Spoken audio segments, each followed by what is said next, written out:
Welcome back to Recruiter.com. In this next video on pivot tables, we're going to take a look at how we can take those small, simple summaries and analyze it in a visual way using pivot charts. All right, so now that we know how to set up these pivot tables, I've gone ahead and set one up already, and you can see how it's laid out here. I have my fiscal years on the rows here. I only am showing 2014 through 2016.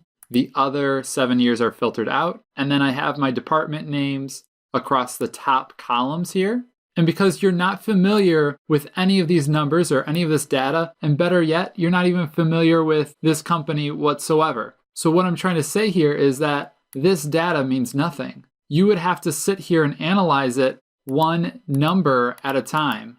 So instead of doing that, why don't we go ahead and provide our users of this data with a visual, such as analyzing this table with a pivot chart. So all we have to do here is come to the Analyze tab on the ribbon, come down to Tools, and click Pivot Chart. This dialog window will appear. You can go ahead and choose which type of chart will best describe your data. And I'm not going to go too much into this, so I'm just going to go ahead and say that I'm going to put a column chart, this clustered column chart, and insert it. I'm going to stick it right underneath here. And if you haven't already seen the video series on charts, make sure you go ahead and do that so that you can understand best practices of setting up a table, formatting it, styling it, and all those other good things. So right now, I'm going to go ahead and hit my paintbrush so I can style my chart using one of these predefined styles. And I kind of like this one, so I'm going to grab this guy, and I'm also going to change the color. So I'm going to switch the colors here to a different scale. I'm going to grab this scale here. I kind of like those grays and blues. I'm going to grab that scale. And the next thing here is I usually pop into the Design tab on the ribbon so I can go ahead and format this a bit nicer. So notice too, instead of going to the paintbrush down here, you could have gone up here and selected a style. It's the same styles that are found here in the paintbrush. But I'm going to pop over here to the quick layout and see if I want to lay out my data in a different order than it currently is.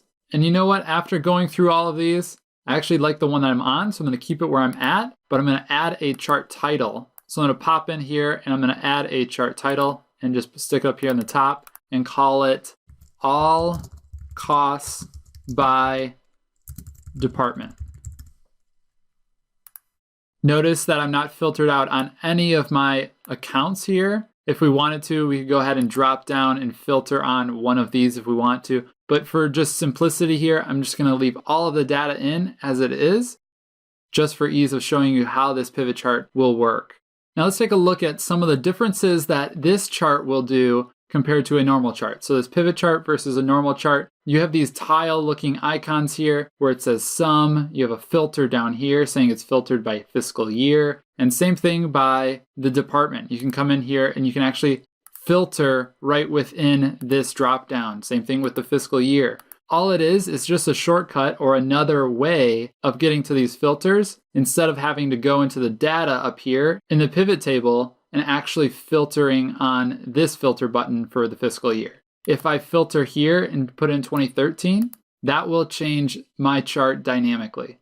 Same thing down here. If I take out 2013, the same thing will happen. It will remove 13 and show me 14 through 16, and it will do the same thing up here within the pivot table itself. It's only going to show 14 through 16. So whatever reflected here in the pivot table will be reflected down here in the pivot table chart. Now, if you don't want to have these icons or these buttons on here anymore, you can right click on them and you can say, go ahead and hide my value field buttons on the chart, or you can say, hide all my field buttons on the chart, just so that you can go ahead and clean it up a little bit. In this case, that sum, I kind of just want to get rid of that, so I'm going to hide that one all by itself. One cosmetic thing that I'm just going to do quickly is change this from showing all the zeros to saying that it's in millions. So I'm going to select it, hit Control-1 so I get this task pane to pop up, and it's already ready. It's on my format axis. I'm going to scroll down here and just say, hey, display my units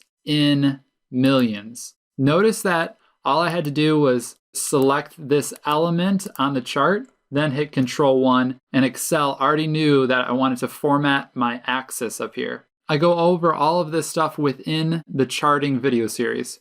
So I'm going to pop out of here, and that's basically it. And the next thing I'm going to take a look at is my slicers. So if I pop into the pivot chart tools, I can come into Analyze, and I want to insert these filters. I'm not going to go into the timeline. I'm just going to take a look at inserting a slicer and applying it.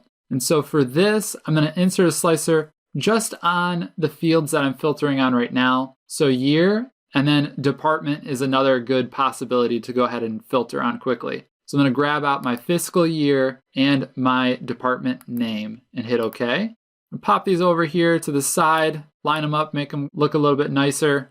Then I'm going to select both of them by holding Control, selecting the other one and clicking it, then coming up into Options, and then changing the color to fit the color scheme of what we're doing here. So I'm going to do this darker green, and I'm going to scroll down. And as you can see, Excel has already figured out that I'm filtered on 14, 15, and 16 for the pivot table and the pivot table chart, and I have all of my department names shown. So if I take out one like IT, you can see that it turns gray and dynamically pulls it out of the pivot table and also out of the pivot table chart over here. Notice that we have a filter icon now on the department name. If I click down, you can see it's checked off.